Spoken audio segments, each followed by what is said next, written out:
People have been talking about this on social media all day, and finally, about 30 minutes ago, the plan from the public education chair was to have a last-minute vote on a bill, an 80-page committee substitute bill to Senate Bill 8, which is the Republican version of education savings accounts, better known as school vouchers.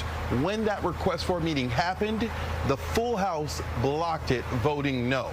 Now, last month, the full Senate passed SB 8, what they call education savings accounts, but it has not been popular with Republicans in the House. Now, this would create $8,000 education savings account to use public funds for parents to pull their children out of public schools and fund private school.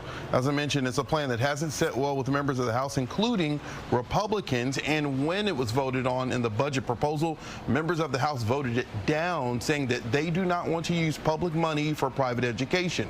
And now it appears the House Public Education Committee wrote a new version of SB 8 limiting who could be eligible for those education savings accounts.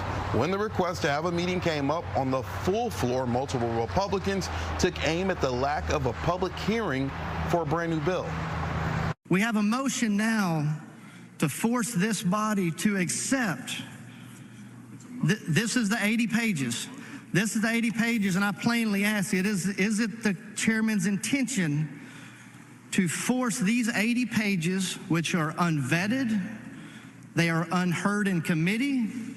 This is not the right way to do this, and we are better than this in this committee. Our kids matter in the state of Texas, and they are better than backroom shady dealings, which is what this is right here. Rice University political scientist Mark Jones says a watered-down version of Senate Bill 8 will likely not satisfy Lieutenant Governor Dan Patrick and Governor Greg Abbott, sending lawmakers to what's expected to be a special session this summer.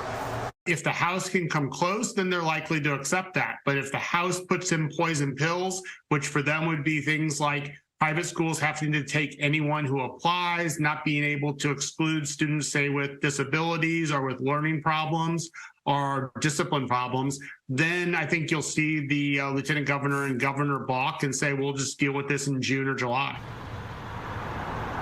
Now, this does not mean that there won't be a hearing ever on SB 8.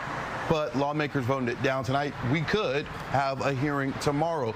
The point of concern for a majority of the Republicans who spoke when the request for a meeting came up was that the public would not be able to rush to the Capitol and be able to give public comment about a bill that even many lawmakers have not even read. So a new 80-page substitute likely to have a hearing. We'll just have to wait and see when that will happen. All right, Stephen Dow, we'll see where